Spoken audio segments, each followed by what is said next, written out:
दोस्तों, अगर आपने भी अपने घर गार्डन में लौकी, तोरी, कद्दू, करेला लगाया हुआ है और उसमें फल फूल नहीं आ रहे हैं, फूल झड़ जाते हैं, फल छोटे छोटे गलकर नीचे गिर जाते हैं, कीटों का, फंगस का अटैक अगर आपके पौधे पर हो जाता है, तो आज की वीडियो में बहुत ही पावरफुल एक ऐसी घरेलू चीज़ शेयर करने वाली हूँ जिसका इस्तेमाल करके आपका पूरा गार्डन सब्जियों से भर जाएगा। दोस्तों, ये फर्टिलाइजर के साथ पेस्टिसाइड और फंगिसाइड का भी काम करेगा। किसी भी तरह का कीटों का अटैक आपके पौधे पर नहीं होगा। तो ये कौन सी चीज़ है, किस तरीके से आपको अपने पौधों में इस्तेमाल करने वाली सारी जानकारी आज की वीडियो में बताने वाली। तो वीडियो स्टार्ट करते हैं। नमस्कार दोस्तों, कितना अच्छा लगता है जब हमारे गार्डन में इस तरह से सब्जियां लगती है। और मेरे पास बहुत सारे कमेंट आते हैं कि मैम, हमने बहुत सारे हर तरह की सब्जियों की बेलें लगाई हुई हैं, लेकिन उनमें फूल नहीं बनते हैं। फूल बन भी जाते हैं तो झड़ जाते हैं, फल बन जाते हैं, लेकिन छोटे छोटे गलकर नीचे गिर जाते हैं। फंगस, कीटों का अटैक, कीड़ों का अटैक, फंगस का अटैक हमारे पौधे पर हो जाता है। प्लांट काफ़ी ज़्यादा कमज़ोर हो जाते हैं, जिससे ना तो फ्लावरिंग होती है और ना ही फ्रूटिंग होती है। लेकिन आप मेरे प्लांट को देखिए दोस्तों, कितना हेल्दी, कितना ज़्यादा, क्योंकि हर तरह की बेलें मैंने भी अपने गार्डन में लगाई हुई हैं। और तोरी की बेल मैं आपको दिखा रही दोस्तों, इतने सारे फीमेल फ्लावर्स बने हुए हैं, सभी के सभी जो फूल बने हैं वो फल में कन्वर्ट होते हैं। यहाँ मैंने गोल वाली घियाँ भी लगाई हुई दोस्तों, कोई भी फल वो गलकर नीचे नहीं गिरता है। सभी के सभी फल वो काफ़ी बड़े बड़े साइज़ के बनते हैं। और इतनी सारी मैं हार्वेस्टिंग लेती हूँ, दूसरे दिन मैं टोकरी भर भर के हार्वेस्टिंग लेती हूँ दोस्तों। और फलों का साइज़ आप देख सकते हैं, कितने बड़े बड़े साइज़ के फल लगे हुए हैं। और ऑर्गेनिक चीज़ों का इस्तेमाल करती हूँ तो इनका टेस्ट भी बहुत ही बढ़िया होता है। तो क्योंकि मैं बिल्कुल ऑर्गेनिक चीज़ों का इस्तेमाल करती हूँ, किसी भी तरह का केमिकल का मैं इस्तेमाल नहीं करती दोस्तों। केमिकल से हमारे प्लांट बिल्कुल ख़राब हो जाते हैं, मिट्टी की उपजाऊ क्षमता खत्म हो जाती है। अगर हम ऑर्गेनिक चीज़ों का इस्तेमाल करते हैं तो हमें बहुत ही बढ़िया रिजल्ट मिलते हैं दोस्तों। और ये हमारे जो है ना घर में बहुत ही आसानी से हमको मिल जाती है और बहुत ही आसान है इन चीज़ों को बनाना। तो आप इन ऑर्गेनिक चीज़ों का इस्तेमाल करके आप अपने गार्डन की मिट्टी काफ़ी ज़्यादा उपजाऊ बना सकते हैं और उसमें लगने वाले प्लांट्स काफ़ी ज़्यादा हेल्दी होंगे। तो देखिए, मेरी जो बेलें हैं उनकी स्टैम्प आप देखिए, उनका जो तना है कितना ज़्यादा मोटा है, इसलिए काफ़ी हेल्दी मेरे प्लांट की बेलें, जिससे मेरे प्लांट में कोई भी पत्ती पीली नहीं पड़ रही है। फूल है वो इतने सारे फीमेल फ्लावर्स बनते हैं। और देखिए जो क्योंकि बहुत सारी जो कमेंट आते हैं कि जो छोटे छोटे फल बनते हैं वो गलकर नीचे गिर जाते हैं, तो उसका कारण क्या है कि जो फ्रूट फ्लाई मक्खी होती है वो इसमें डंक मार देती है। जो हमारे बेबी फ्रूट बनते हैं ना, उनमें डंक मार देती है, जिससे ये बेबी जो फ्रूट है वो काले पड़ जाते हैं और वो नीचे गिर जाते हैं। तो इस तरह की समस्या नहीं हो, उसके लिए ही मैं एक ऐसी रामबाण चीज़ लेकर आई हूँ जो कि आपके इस तरह से छोटे छोटे फल है वो गलकर नीचे नहीं गिरेंगे और बहुत सारे फीमेल फ्लावर बनेंगे। और जो चीज़ मैं आपको बताने वाली हूँ दोस्तों, वो आपकी किचन में बहुत ही आसानी से आपको मिल जाएगा, जो कि एक प्राकृतिक टॉनिक का काम करेगा। सामने आप देख के समझिए हुए, मैं मट्ठे छाछ की बात करें दोस्तों, ये गुणों का खजाना है दोस्तों। और इसमें इतने सारे गुड बैक्टीरिया होते हैं जो कि मिट्टी में जाते ही मिट्टी की उपजाऊ क्षमता इतनी ज़्यादा बढ़ा देते हैं। क्योंकि मिट्टी की जो हमारी मिट्टी अगर उपजाऊ होगी, मिट्टी में लगने वाला प्लांट वो काफ़ी ज़्यादा हेल्दी रहेगा, उसमें इतनी सारी फ्लावरिंग होगी, फ्रूटिंग होगी।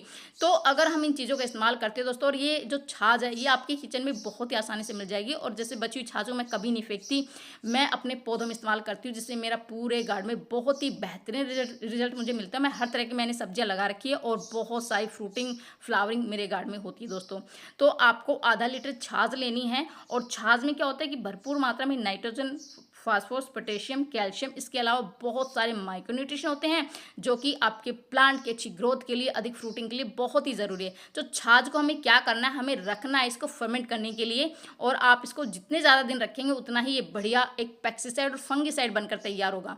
तो देखिए, मैंने इसको कम से कम 7 से 8 दिन के लिए मैंने इसको रखा हुआ दोस्तों। इसका कलर बिल्कुल चेंज हो गया है, देखिए बिल्कुल वाइट नहीं रही है, कलर बिल्कुल चेंज हो गया है। बहुत ही बढ़िया एक पेस्टिसाइड फंगिसाइड का काम करेगा, क्योंकि मैंने इसमें एक ऐसी चीज़ डाली, देखिए मैंने लोहे की कीलें डाली हैं, जिसमें आयरन की कमी से क्या होता है कि हमारे प्लांट की पत्तियां पीली पड़ जाती है, फ्रूटिंग नहीं होती है, फ्लावरिंग नहीं होती है। तो इस तरह से अगर आप इस तरह की जो कीलें हैं वो डाल देते हैं, जिससे इसमें आयरन की पूर्ति भी हो जाती है और ये बहुत ही शक्तिशाली एक फंगिसाइड और कीटनाशक बनकर तैयार होगा।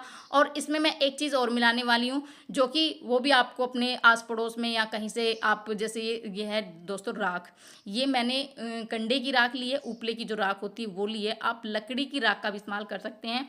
राख में भरपूर मात्रा में पोटेशियम होता है, जिससे आपके प्लांट में इतने सारे फीमेल फ्लावर्स बनेंगे दोस्तों और सभी के सभी फलों में कन्वर्ट होंगे, इतनी सारी फ्रूटिंग होगी। और ये एक जो प्राकृतिक कीटनाशक का भी काम करता है। अगर हम इसके पत्तों पर राख का छिड़काव कर देते हैं तो इसमें जो वो सफ़ेद सफ़ेद धब्बे पड़ जाते हैं पत्तों पर, वो नहीं पड़ेंगे, या जो सफ़ेद काले काले जो धब्बे पड़ जाते हैं वो नहीं पड़ेंगे। तो राख का इस्तेमाल आपको करना है और एक आधा लीटर में हमको 1 से 1.5 चम्मच राख इस तरह से मिलानी है दोस्तों।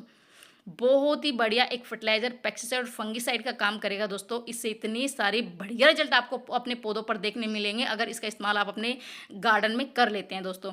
तो मैंने ये 10 लीटर की बाल्टी ली है और उसमें 5 लीटर मैंने पानी इसमें डाला हुआ था और इसी में मैंने इस आधा लीटर छाछ को इस तरह से इसमें छान लिया। कपड़े या छलनी की मदद से आप इसको छान लीजिए, क्योंकि इसको हम 2 तरीक़ों से अपने पौधों में इस्तेमाल करेंगे। हम मिट्टी में भी इस्तेमाल करेंगे और पत्तों पर भी इस्तेमाल करेंगे। पत्तों पर किसी भी तरह का थ्रिप्स है, एफिड्स है, या जो फल चूसने वाले कीड़े होते हैं, पत्ते चूसने वाले कीड़े होते हैं, वो बिल्कुल नहीं होगा। तो पहले मैं मिट्टी में इस्तेमाल आपको करना बता रही हूँ। तो इस तरह से आपको जो सिंपल पानी में इसको डाइल्यूट कर लीजिए और जितने भी आपके पौधे हैं, ऐसा नहीं है कि बेलों वाले पौधों पर भी आप इस्तेमाल करना है। जो आपके टमाटर के प्लांट है, मिर्ची के प्लांट है, बैंगन के प्लांट है, उनमें भी आप इसका इस्तेमाल कर सकते हैं। उनमें भी बहुत ही बढ़िया रिजल्ट आपको मिलेगा।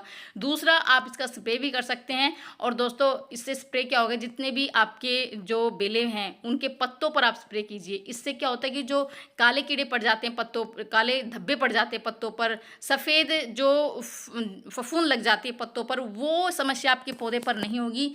या मिलीबग्स का अटैक आपके पौधे पर नहीं होगा, किसी भी तरह का कीड़ों का अटैक आपके पौधे पर नहीं होगा। मिट्टी में किसी भी तरह की जो फंगस नहीं लगेगा। और इन पर आप जितने भी छोटे छोटे फ्रूट है इन पर भी स्प्रे कीजिए। इससे क्या होता है कि फ्रूट फ्लाई मक्खी इन पर अटैक नहीं करेगी, क्योंकि इतनी तेज़ इसकी गंध होती है। इसमें जो लैक्टिक नाम का एक ऐसा वो होता है जिससे यहाँ पर जो कीड़े हैं वो बिल्कुल दूर रहते हैं दोस्तों। और बहुत ही बढ़िया रिजल्ट आपको मिलेगा अगर आप इन चीज़ों का, घरेलू चीज़ों का इस्तेमाल करते हैं। तो मैं देखिए हर 15-20 दिन में छाछ का जो इस्तेमाल अपने पौधों पर करती हूँ, जिससे मेरे जो फल हैं वो काफ़ी बड़े बड़े साइज़ के होते हैं, फूल नहीं झड़ते हैं, फल वो गलकर नीचे नहीं गिरते हैं। काफ़ी बड़े बड़े साइज़ के फल इस तरह से जो जितने भी फल बनते हैं वो इतने बड़े साइज़ के लगते हैं और उनका जो टेस्ट होता है वो बहुत ही बढ़िया होता है दोस्तों।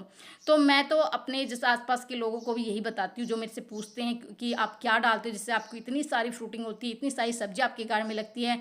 तो मैं इनको भी यही चीज़ बताती हूँ और उनको भी बहुत ही बढ़िया रिजल्ट मिल रहा है। तो दोस्तों, ये चीज़ें मैं आप लोगों से भी शेयर कर रही हूँ कि अगर आपने भी अपने गार्डन में, अपने घर में इस तरह से बेलें लगाई हुई हैं, तोरी की, कद्दू की, करेले की, या किसी भी तरह की जो टमाटर है, मिर्ची है, बैंगन है, इस तरह से सभी पर बहुत ही बढ़िया रिजल्ट मिलेगा। और इतनी सारी फ्लावरिंग होगी, इतनी सारी फ्रूटिंग होगी, इतने सारे फीमेल फ्लावर बनेंगे। फीमेल फ्लावर बनेंगे तो इसमें क्या होता है कि फ्रूटिंग भी काफ़ी ज़्यादा होगी। तो आप देख सकते हैं मैं तो इन्हीं चीज़ों का इस्तेमाल करके अपने पूरे गार्डन से इतनी सारी फ्रूटिंग लेती हूँ। कितनी सारी तोरई जो है मेरे गार्डन में लगी हुई है और सभी की सभी है ना वो काफ़ी बड़े बड़े साइज़ की बनती है। कोई भी जो छोटी होकर गलकर नीचे नहीं गिरती दोस्तों। और इतनी सारी जो है ना हार्वेस्टिंग में लेती है दोस्तों। अगर आप भी अपने गार्डन से इसी तरह से बड़े बड़े फ्रूट की हार्वेस्टिंग लेना चाहते हैं तो आप इन चीज़ों का इस्तेमाल ज़रूर करें। इन चीज़ों का इस्तेमाल करते ही आपका पूरा गार्डन, जितने भी प्लांट आपने लगाए हुए, बेलें आपने लगाई हुई, सब्जियाँ आपने लगाई हुई, वो सभी की सभी जो है ना इतनी सारी फ्रूटिंग होगी कि आप देखते रह जाएंगे। फिर पड़ोसी भी आपसे राय मांगेगी कि आपने ऐसा क्या डाला जिससे कि आपके गार्डन में इतनी सारी फ्रूटिंग। दोस्तों, तो आप भी यही बताइएगा। तो ये थी छोटी सी जानकारी, पसंद आए तो लाइक से ज़रूर कर दीजिए। मिलती है नेक्स्ट वीडियो में। बाय बाय दोस्तों।